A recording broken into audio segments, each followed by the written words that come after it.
Hey pros, Crystal here from Elite Hair Care USA. So today we are doing a transformation style on my client who has decided to go from the natural side over to the relaxed side, and she decided that she wanted a shortcut. She did give me free range, so we went ahead and just followed her head shape and the kind of shape that her hair was already cut in to determine what style would work for her.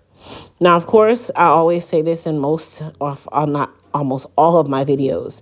If you plan on doing any form of chemical service, please consult a actual cosmetologist, a licensed cosmetologist. Have them do your chemical service. I don't recommend you doing this yourself at home because a lot of things can happen and in a really quick at a really quick pace, and you just don't want to run the risk of messing up your own hair that you've taken all this time to grow out. So for the relaxer, I am going to basically start at the shorter areas first. Now, before I even start relaxing her, I did want to go through and kind of cut down or give her what we call a preliminary cut to cut down a lot of the hair that we are not going to be using. There is no point of relaxing hair that you are not going to actually be keeping. Number one, that's wasting product. Number two, you're putting your client through a longer processing time. Now, as you guys could tell, I attempted to use my clippers at first to do her preliminary cut, but I noticed that the clippers were getting stuck, and I said, you know what? I don't want to run the risk of aggravating her scalp at any point, so let me go ahead and go in with the choppers. Just wait. I went in with the scissors and cut down a lot of that hair that I knew we would not be using because she did want somewhat of a pixie cut. She wanted the sides in the back very short and then the top to have just a little bit of length. So when we consulted, I asked her, did she want a micro pixie, which a lot of people don't know that there's a difference in pixies. A micro pixie is a pixie that you can finger style or you can basically slightly bump it. A traditional pixie is usually where, of course, the sides in the back are short, but the top is slightly longer and it gives you a little more hair to play with versus the micro pixie where it's really less than an inch for a micro pixie. So once I went ahead and did most of the preliminary cut with my scissors, that is when I decided to go back in again and just kind of clean up that cut because I knew that I was going to be taking off a lot more hair. So I went in with my 6 guard on my H2 Pro wireless clippers. These clippers you can also find in my Amazon store. We don't actually provide the clippers on our website just yet. This is something that we'll be adding later on this year. But for those of you who are hairstylists and you're really looking for a really good wireless clipper, I highly recommend the H2 Pro brand. You guys know that's my go-to brand, and I wouldn't recommend it if I couldn't stand behind it. So anyhow, after I completed her preliminary cut, that is where I went in and did the relaxer. Now, again, relaxers, I don't talk more, say chemical talk. So when most people are like, oh, what relaxer did you use? My business. But no, I don't talk about relaxers per se because I feel like that's something that really should be done by a professional, and I try to keep it true to my craft. So, of course, I'm not going to really talk about the relaxer. Now, I did go in, which I forgot to mention, with my number 3 guard to kind of take a lot of that hair off the nape area. If you are not comfortable with cutting with clippers, then I highly recommend waiting and just having someone really just kind of like train you to cut with your clippers. And this is more for my stylist friends, okay? This is not for you guys at home. Clipper cutting actually makes your job a lot easier sometimes than just using the shears. Sometimes I'll do, scissors over a comb or something of that nature, but my clippers really just make my job a lot easier. And I've gotten so comfortable with them where at one point I was not comfortable using clippers on my clients. I couldn't stand it. I was one of those people where I was afraid that I was going to give my clients a nice gash in regards to like a big blank space because I went in too deep or something of that nature. But once you get used to the clippers, you begin to love them because they literally take the time out of your work, and it allows you to get that nice taper, nice and even, and you can blend really, really well with your clippers.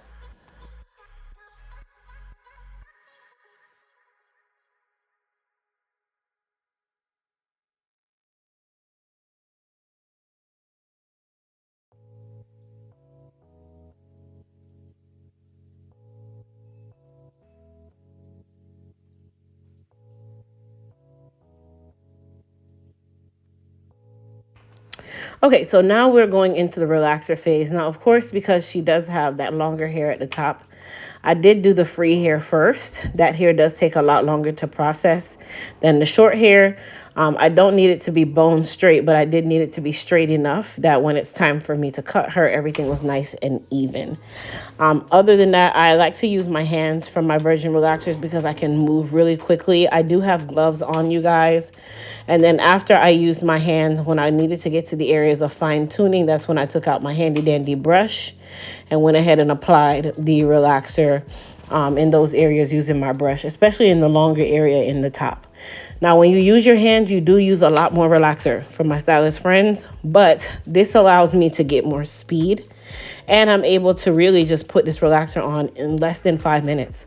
And that gives my client enough time to process. Now, a little thing that I will say, if your client does not tell you that they're burning, you won't know that they're burning.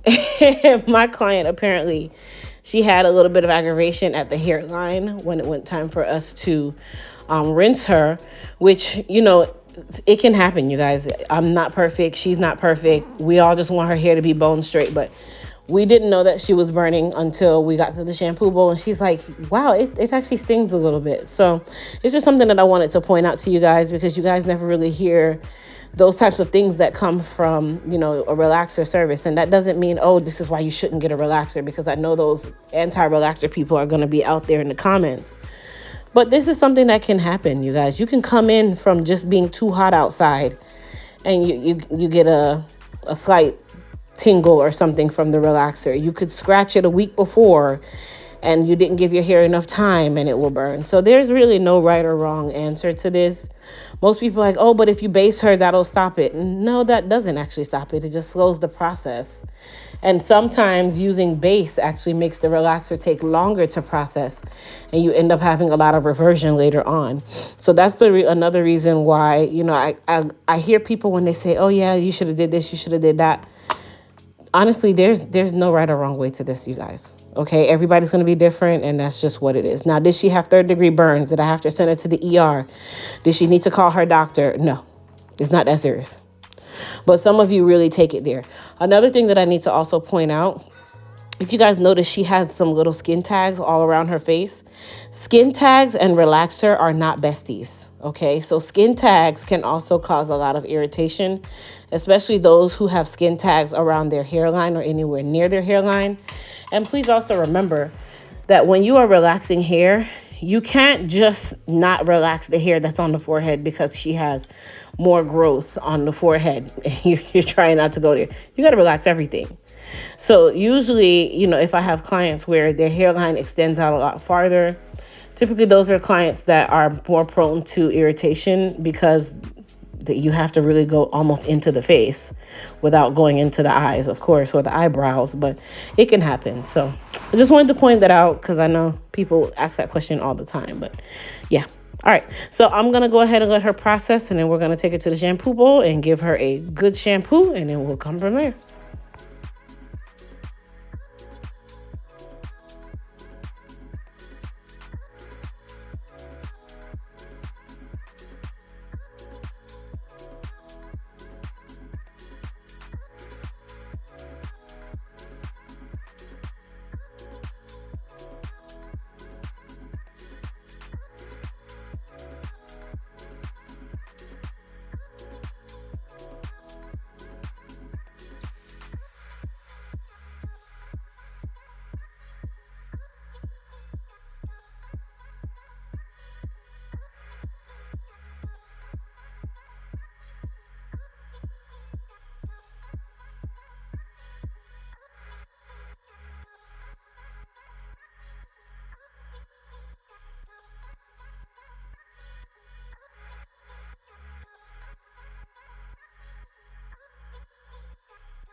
So we are going ahead and doing our rinse process, of course, for the relaxer. This is where I said she did have a little bit of irritation in the front. Now, of course, anybody that's getting a relaxer rinse, you're going to see a little bit of red, okay? That doesn't mean that the entire scalp is on fire or anything of that nature. That's just a part of the relaxer game, you guys. And remember, she's also coming from a virgin state. So this is something that is very new for her because she has not had a relaxer in a couple years. But I'm telling you guys all of this stuff because a lot of you don't know what really is entailed when you're doing a relaxer service or on the basis of a stylist working with a client. And it's so easy to have situations that you can't really control. And when I say situations that you really can't control, things like sometimes a client not mentioning that they're tingling or they're burning, or things like them having some type of scalp issue in certain parts of their head, or you're being too rough when you're applying the relaxer to the client's hair. That can also be a reason why you have aggravation to the scalp. Or you're using the wrong tools when you're applying the relaxer and it's causing aggravation to the scalp. But it can happen. It can happen. It can happen. It can happen. The good thing about relaxer burn is it doesn't have to be treated. It's not something, unless it's super severe, but it's not something that you have to put any ointments on or anything. The body is self-healing, and relaxer burn is really more superficial than anything. It's really at the skin level. So it usually heals itself within a couple of days. And when I say heals itself, meaning it starts to just give you a little bit of flaking. Sometimes it just kind of just goes away all on its own and you don't really feel anything. You don't know anything and you move on with your life. So those are some of the can happens for those of you who are even thinking about going that route. Now, after we rinsed her out, I did put her conditioner on. I know I'm talking a lot in this video, you guys, but this is really an informational video. So I did put the conditioner on, and now I'm normalizing her, which is a very important step. If you guys notice, I am normalizing her almost to her eyebrows because her hairline extends out that far. What you don't want to have is you don't normalize or neutralize everywhere, and then you run the risk of your client losing hair in areas that you neglected to rinse properly and neutralize to restore it back to its normal pH. Okay, so that's something that is very, very important. Now, I want you guys to comment down below because this is a trivia question. How many shampoos is it typically good to do when you are rinsing a relaxer? So I want you guys to comment how many shampoos is enough shampoo. Is it 2 shampoos, 3 shampoos, or 5 shampoos? I just gave you guys the answers. So comment down below if you think it's 2 shampoos, if it's 3 shampoos, or if it's 5 shampoos. And tell me, I just want to see where everybody's mind is. You guys know I'm a teacher at heart, so this is a review. We talk about it all the time. And then, of course, comment down below, you guys, if you have ever had a relaxer and it literally just did something to you that you just could not understand. I love to hear those different stories or read those different stories from you guys because people have some really intense stories and some stylists are super weird. So you guys comment with your stories in the comment box so we can chat a little bit about it. All right, so now that she is fully rinsed, we're going to go ahead and finish out her haircut. So like I said, earlier on, we did a preliminary cut. A preliminary cut is not the actual haircut, you guys. Okay. There is going to be short hair, long hair, straggly ends, pieces that don't belong in certain places. This is the time that we're going to fine tune everything and get everything in the right area for us to mold her down and finish out her style, which is super important. Okay, this is also where understanding the anatomy of the head is also very important. And the reason why I say that is we have something called an occipital bone. We have something called a parietal ridge. We have our crown. Okay, we have the apex. We have all those different areas of the head. And it's super important when you're doing shortcuts, specifically to understand where your occipital bone is and where the parietal ridge is. The parietal ridge is going to be that bone that is going to show you really where the sides of your haircut really should be. And I've seen this time and time again where stylists are doing haircuts and they are protruding into the forbidden zone of the parietal ridge. And now they gave their client somewhat of a mohawk and they cannot come back from it because they went too far up. But if you understood the anatomy of the head, that is your actual guide. That gives you your stopping point whenever you are doing your haircuts. So for those of you that don't know the anatomy of the head, please go and study that. That is going to be your key to success with hair cutting. All right. So I'm going to go ahead and stop talking because I feel like I've talked enough. And of course, your girl's out of breath with this baby just pushing up my lungs. And I'll come back and we'll talk about the style and the mold and all that good stuff.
All right. So now that we have gotten her nice and cut up, we are going to use our Elite Silk Wrap Foam and go ahead and mold her down. You guys know that your mold or your molding of your short style is the foundation of your finish.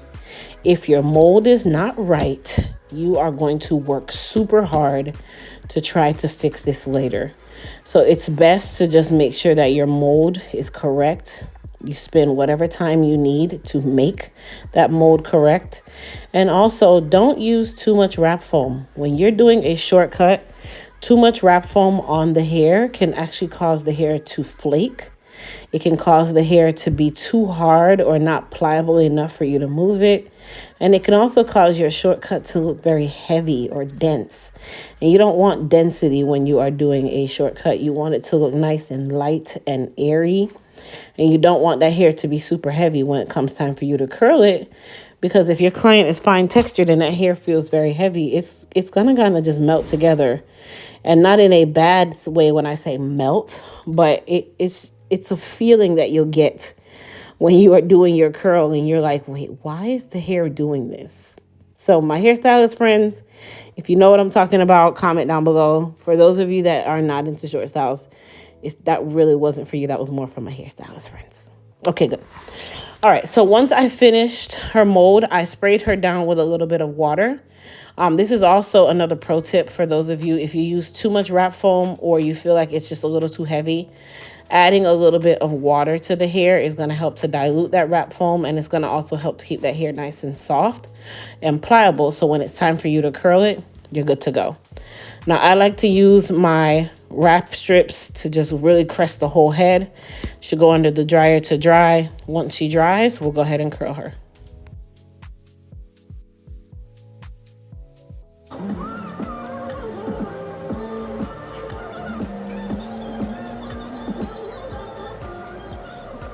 All right, so now my girl is nice and dry. By the way, you guys, she is also embracing her salt and pepper hair.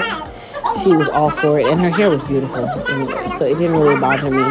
I did use my clippers with the guard open, or the blade open, to, trim down some of that weight that was in the nape of the neck. And then after that, I used my edgers or my trimmers to just go ahead and give her a clean hairline. Of course, that is also from H2 Pro. You can find that in my Amazon store as well. Now, all of the other products, excluding the relaxer, can be found on our website at elitehaircareusa.com. And today I'm actually using our new Frizz Control Serum from our Control collection, which is also a part of Mendit. It's nice and light. Gives the hair a nice shine, and of course it leaves the hair feeling nice and light, which you guys can see I can curl straight through it. But it's also a heat protectant, and it is also going to be a glossifier for the hair, and of course a frizz controller. Now, my client jumped the entire curl service, and I could honestly tell that she had some traumatic experiences from the curling irons or hot combs or whatever, because there were times, you guys, where I hadn't even touched her with the actual iron, and she was already flinching. So that usually can tell me when a client has had some type of experience that just wasn't so pleasant with a hot tool, right? And we were laughing about it because I'm like, okay, you've had a situation before, huh? And she's like, yes. But it was fine. We made it through. Her hair came out beautiful.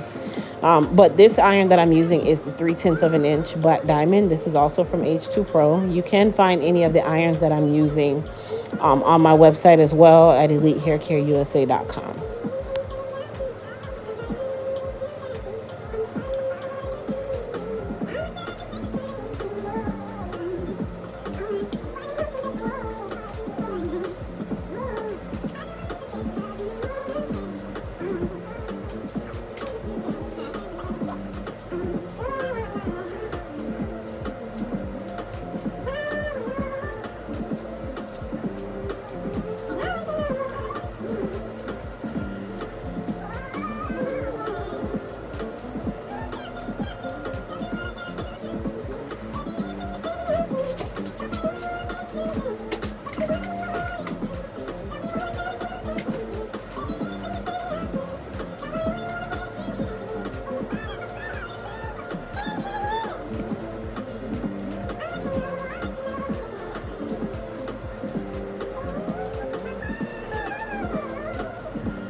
Now for the crown area, I switched to the 7/10 of an inch iron.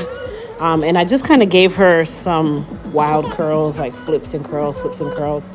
You guys will see why, because she does have fine textured hair. So in order for us to just kind of give her a little bit more density, and because I was doing just kind of like a freehand style, I wanted to give her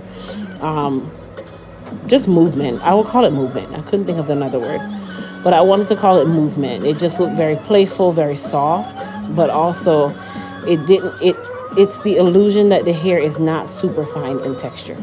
That's really what you're doing with fine textured hair. You're giving the illusion that the hair is not super fine. So you guys will see how I use my comb to kind of style her hair at the end. But in the meantime, you guys, if you're new to my channel, go ahead, hit that subscribe button. And also don't forget to thumbs up this video to tell YouTube how I'm doing. I know a lot of you are newbies, so if you are new here, you have stumbled upon one of the best channels on YouTube, period. Okay, but make sure you hit that subscribe button. Subscribe, and also use that notification bell so that you know when I'm on live or when I upload a video.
All right, now to style her, I am using the infamous $1 rake. Nothing fancy.